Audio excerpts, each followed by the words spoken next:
How do you celebrate Black History Month, sir? You come to see comedy shows? Good call.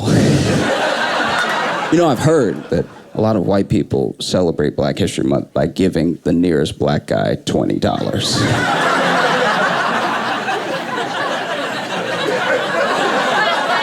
If that ain't the slickest shit I've ever seen in my life. Y'all can't see him. He went...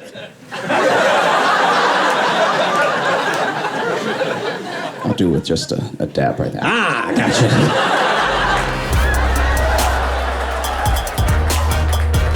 I used to live in LA because Jesus loves me. But the problem is, when I moved to LA, I didn't see more than 5 black people in the first 3 months, and I was like, okay, I've seen TV. I know they out here. Where'd you put them?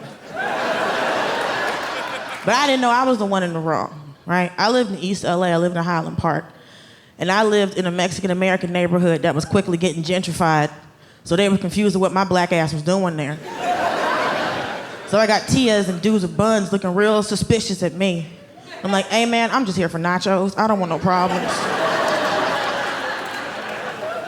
And then I speak Spanish, so the Mexicans thought I was a spy. I'm like, nah, man. I'm just trying to get hooked up on these nachos. And there's this one Lyft driver I used to get all the time. And one day, I guess he had it because I got in the car and he was like, Dulcé? Yeah. Where you from? Atlanta? Nah. Where's your mom from? Miami? Nah. Where's your grandma from? Dude, take me home! I'm not here for your Lyft 23andMe, Jorge. Take me the hell home, dog. You want to crack this mystery? I got a Spanish name because my mama grew up in Miami. The only Spanish she knows is food, and my name is food, okay?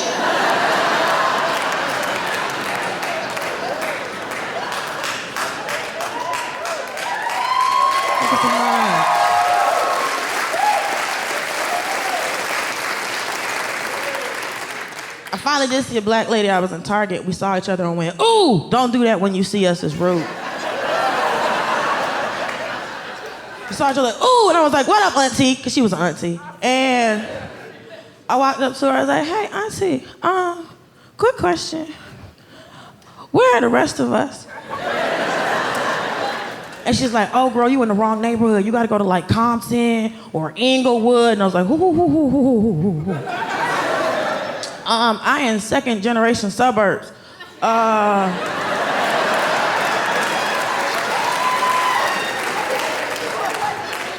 don't want to go to hood movie places to see black people. Where are the brunching Negroes at?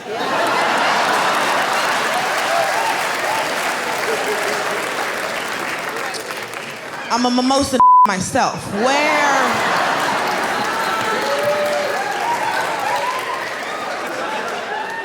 And she was like, brunch? What's brunch? I was like, bitch, we're in Target. That is a Walmart question. How dare you? You both have shoes on. What are you doing?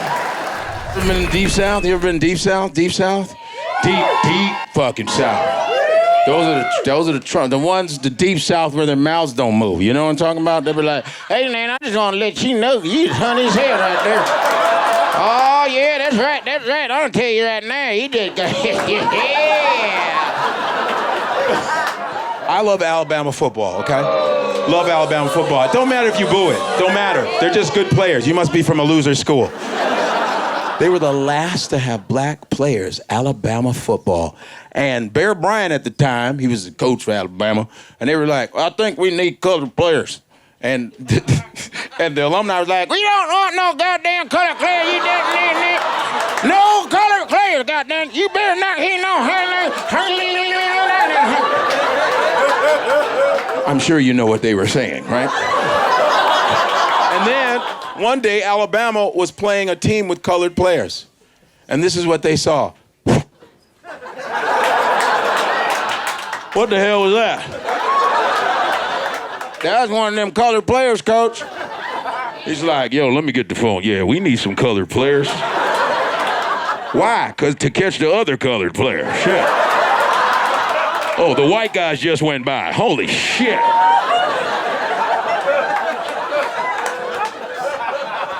I mean, I'm just saying, we dominate the sports and shit. Anytime we get interested in sports, we taking it from you. We're taking it from you. Golf took it from you. Tennis took it from you. All that shit. We just gotta get interested. You know what I'm saying? That's why you have X Games, motherfuckers. Because you were tired of black dudes taking all your shit. And you were like, dude, we gotta find some shit that these black dudes won't touch. How about we jump out of a helicopter on a bike into a garbage can? How about that? They'll never fucking do it. They'll just never fucking do it. I know it. These protests, though, you want to do something really meaningful, go to a protest that has nothing to do with you personally. That's what we're seeing more of. I did that for the first time. I went to a Muslim ban protest, man. Banning the Muslims. I went out there. This is what they don't tell you. When you go to a protest that ain't got shit to do with you, you can just leave whenever you want.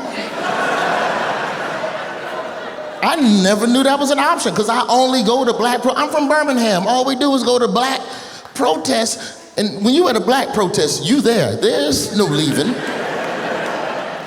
You think black church long, go to a black protest. Better pack a snack and a diaper. Ain't no sneaking off. I just left the Muslim man. They waved, see you later. I tried to tiptoe away from a black protest. I got 2 steps away from the group. They said, where you going, brother? The struggle is this way. My bad, fam. That's on me. I thought we was gonna make that left. We're making the left. Okay, the struggle's, okay, let's go this way. Okay.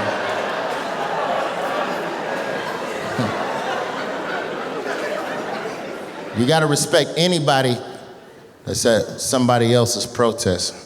You see a lot of that with black folks, man.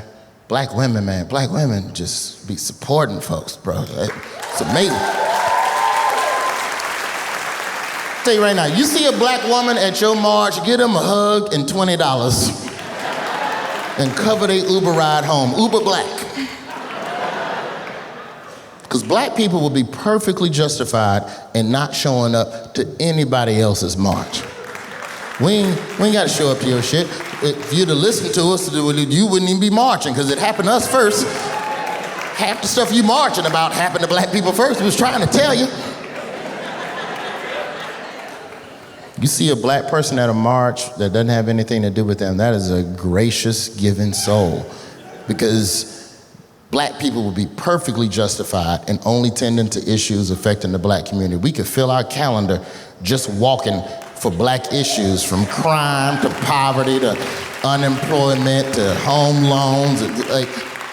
We ain't got the time, man, to be helping everybody. So when people make the time, that's a blessing. Why do you think black superheroes only save black people?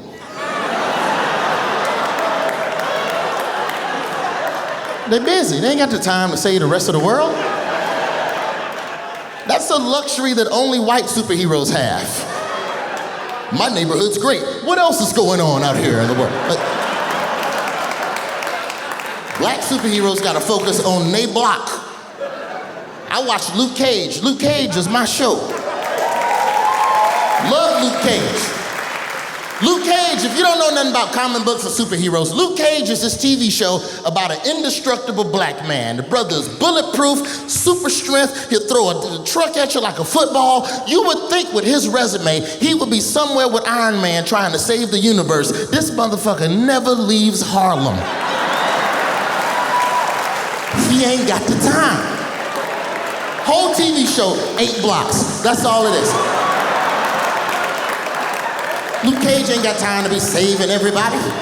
He ain't even got time to go to Hell's Kitchen to help Daredevil. That's how busy Luke Cage is. Can't even take the one line. Luke Cage don't care about the rest of the world. Luke Cage is like, look, until Thanos come by the Apollo Theater, that ain't none of my business. Sweet Christmas. It's not that black people don't care about what you're going through. I promise you we care. It's just some of us don't have the time. Shit, black folks ain't even got the strength to help other black people. Black Panther didn't even have time to help the rest of Africa. That's how busy he was. All them powers, all them weapons, you telling me Black Panther couldn't swing by South Africa and free Mandela real quick? He didn't have the time. He was only worried about Wakanda. That's what half the movie was about. Half the movie Black Panther was about him using his powers to help the rest of the world. He had to get his ass whooped by his cousin before he would even consider it. The whole movie, Black Panther, brother, we cannot concern ourselves with the rest of the world. Wakanda is what. Stop up! I have reconsidered my position. Now, if you'll excuse me, I will go drink more of my magical grape soda.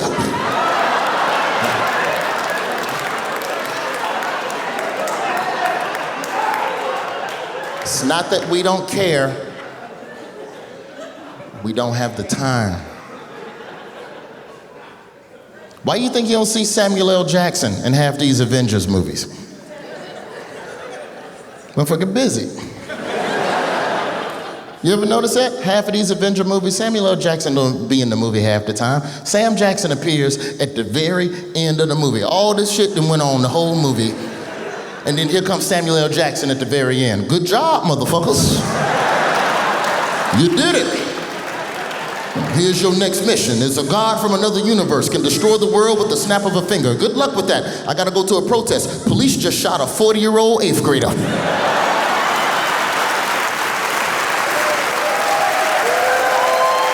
I'm gonna tell you what I hate doing around white people. I can't stand for when white people see me doing this. I just cringe up anytime. Working.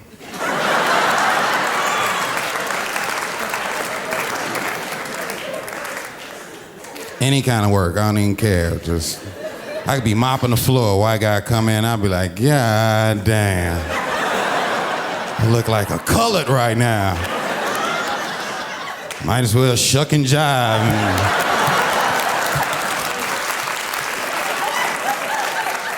Mammy. I hate eating chicken in front of y'all too. Or watermelon. Now if I'm eating watermelon and chicken, I want to commit suicide, I swear to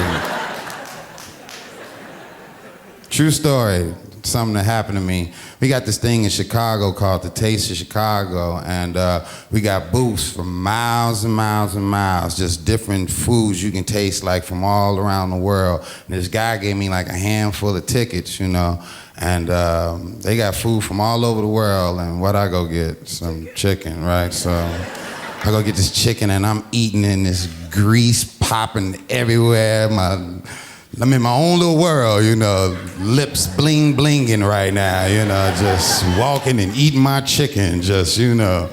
And I walk by this fruit stand and they got seedless watermelon.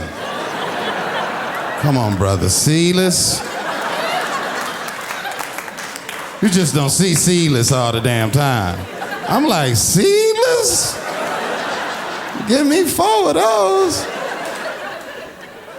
I was sitting there eating my chicken and watermelon and grease and juices combining together. I'm humming to myself. It's this white family right on the side of me with their camera phone like this.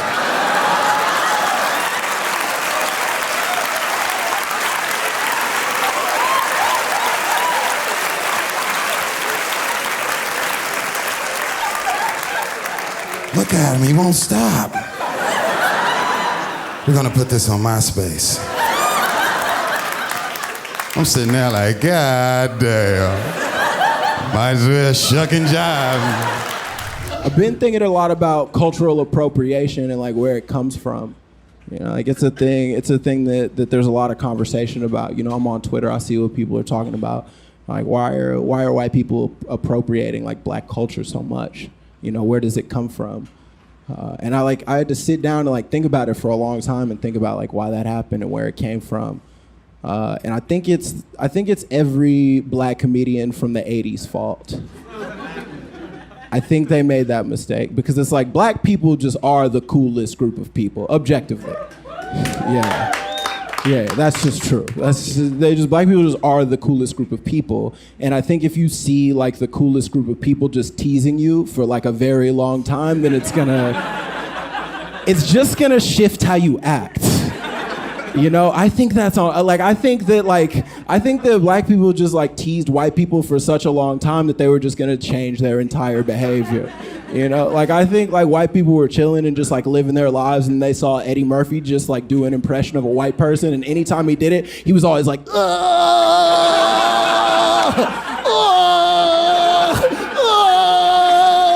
I left my mayonnaise in my station wagon. And like, well, my name is Marina. It's not a great African name.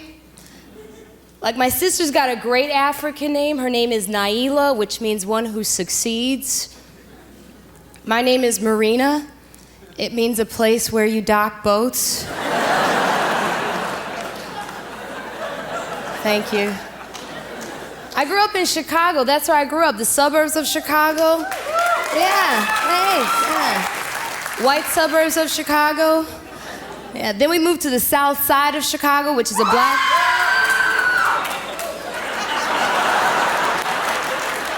I didn't see you there.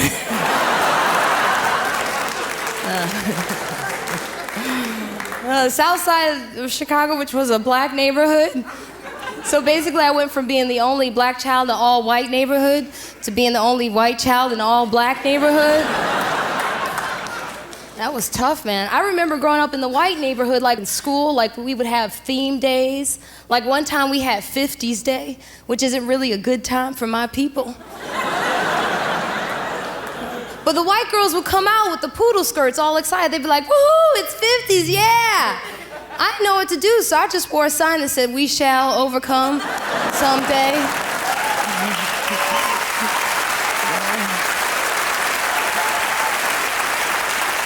So I love doing this comedy thing. It's hard to do this and keep a man at the same time, which is unbelievable, because look at me. I'm hot. Thank you. I used to date this Haitian guy. He couldn't stand the fact that I did comedy. You know, Haitian men, they want you to stay home, cook, clean, have a big butt. I can't do all of that at the same time. And he was always yelling at me. He was always like, Marina, I don't like this thing you are doing. This comedy, you think you are so funny? So ha-ha.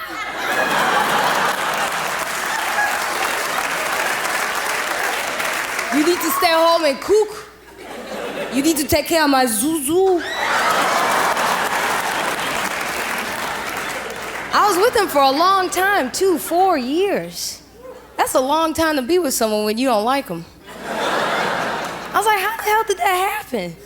I actually thought back to like the first time we went out, and I remember him saying to me, Marina, you're going to be with me forever.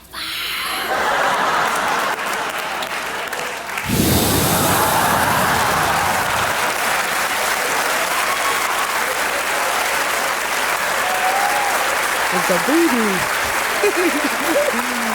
Oh, wow. So I live in Harlem now. I love Harlem. Actually, you guys should all go, like as a group. Go. I love it. I get in trouble, though, in Harlem all the time. Like one time I saw this mother yelling at a child on the street. You see a black mother yelling at her child on the street, don't ever get involved in that. Mind your business.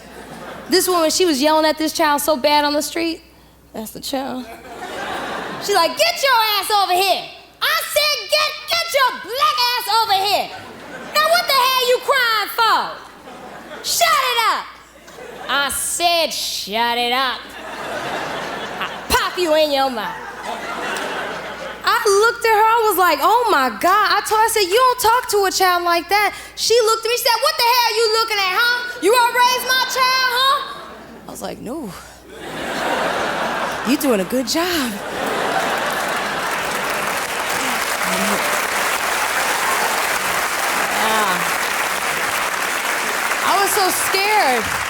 I was so scared. I ran down 2 long Harlem blocks. I was like, don't look back. You just keep going. But I couldn't help it. I wanted to see what was going on. I looked back for just a second, and she was still standing there looking at me.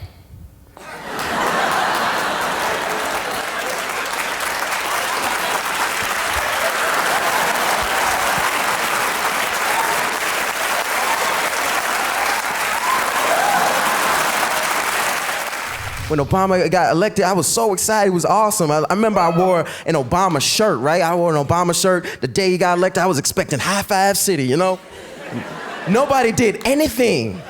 Nothing when I went outside. Nobody said it was, and I kind of realized it's kind of redundant to have a black dude wearing an Obama shirt. Everybody's like, yeah, we know. You like Obama, we get it. It's just like, you know, I do the same thing. I realize it's like, yeah, it's kind of redundant. I don't go up to white people wearing Coldplay shirts like, you like Coldplay? Huh, for how long? Forever?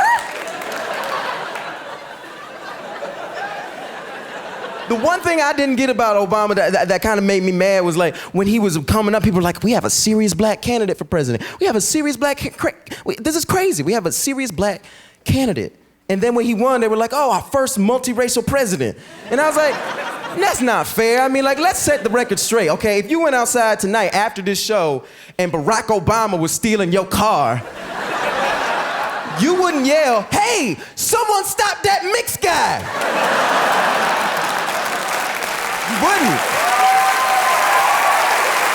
You wouldn't say that.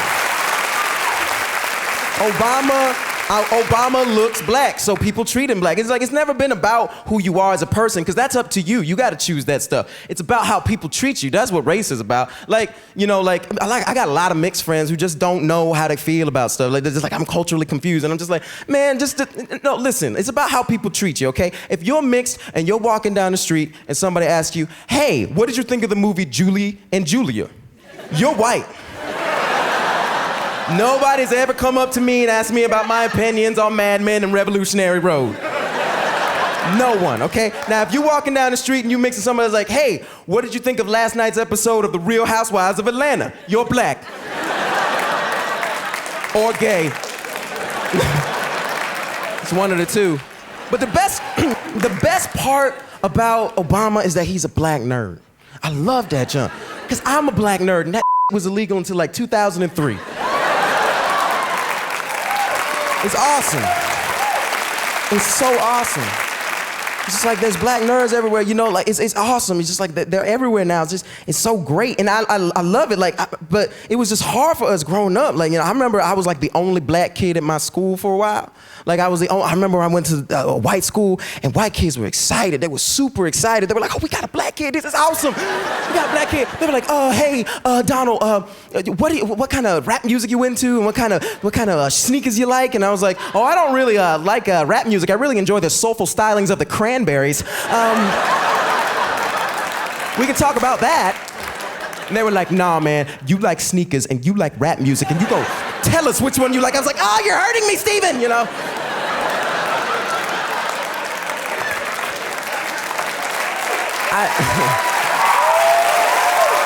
It's awesome. I love it. Like, but now I'm allowed to be a black nerd. Now I can do that, you know, because like I'm allowed to be a black nerd, and a lot of people be like, well, there were black nerds before.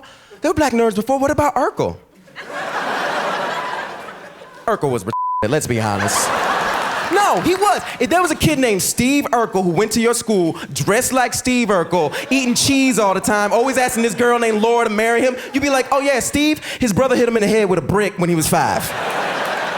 Very sad situation at the Urkel house. That's what you say.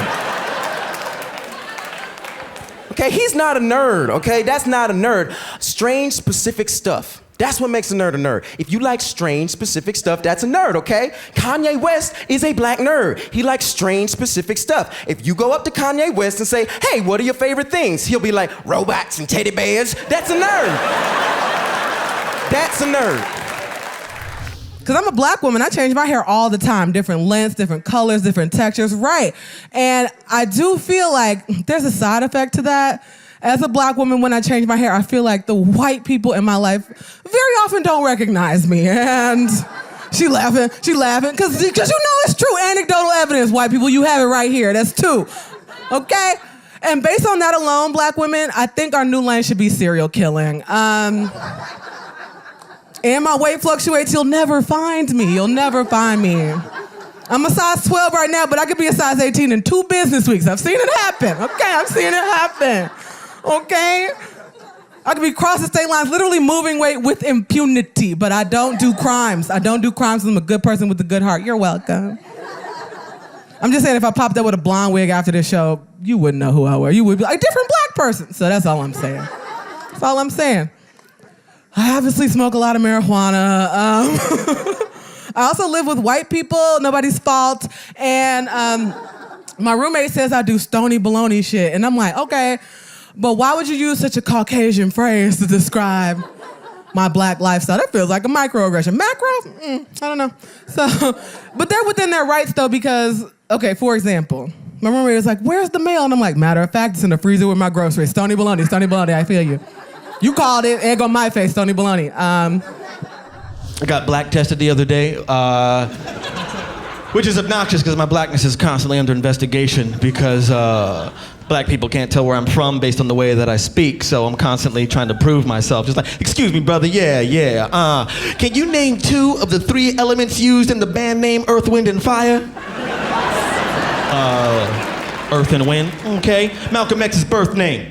Malcolm Little. All right, finish this lyric. It was all a dream. I used to read Word Up magazine. Okay. Will you hide this for a month? No, correct, just a week.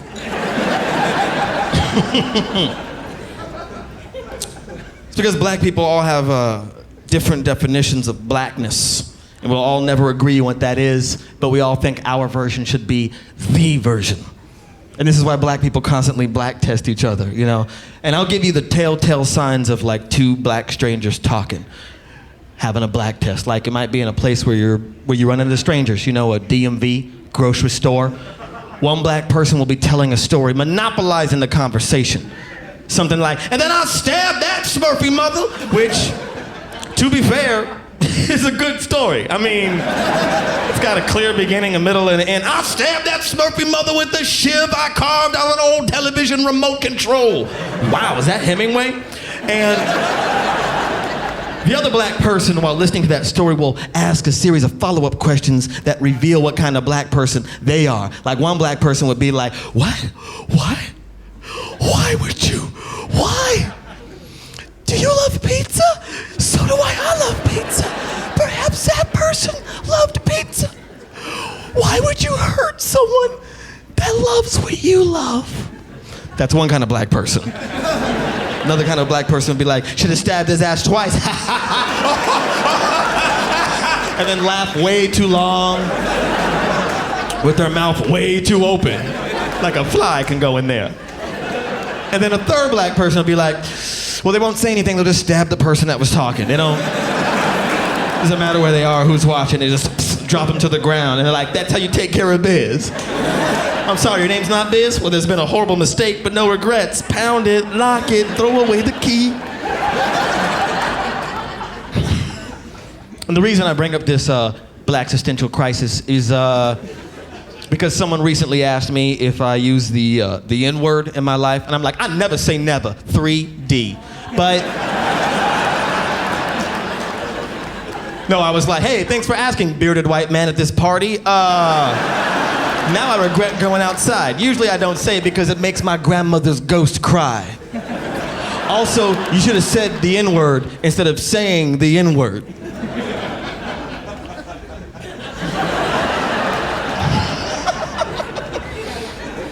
That's not true, I do use it sometimes. Like I'll use it if I'm talking to a black person I know I will never see again. They drop it into the conversation, and then I gotta pass this pop quiz that I obviously studied for. Like I was at a grocery store recently, trolling for breakfast cereals, my one true weakness. I walk around the corner, this black dude, right, my age, janitor, cleaning up glass and jelly because someone felt like knocking over Smuckers that day. And let me add that he was not doing a good job. He was just mopping it in a circle, as if to say, the pinker this becomes, the cleaner this becomes. No one will see the glass, that's the point of it. And I walk around the corner and he saw me, like his eyes lit up, right? And he thought he had a chance to relate, to commiserate with somebody. And he perked up and I walked towards him, he's like, hey, brother. Niggas got me down. Niggas got me down. And then he stared and I was like, my turn. And you gotta be pitch perfect. It's all about authenticity. Falseness can be sniffed out, right? So I didn't break that eye contact. I held it. I cocked my head, did that Denzel Washington thing to my nose, and I was like, niggas ain't shit. And then I was out.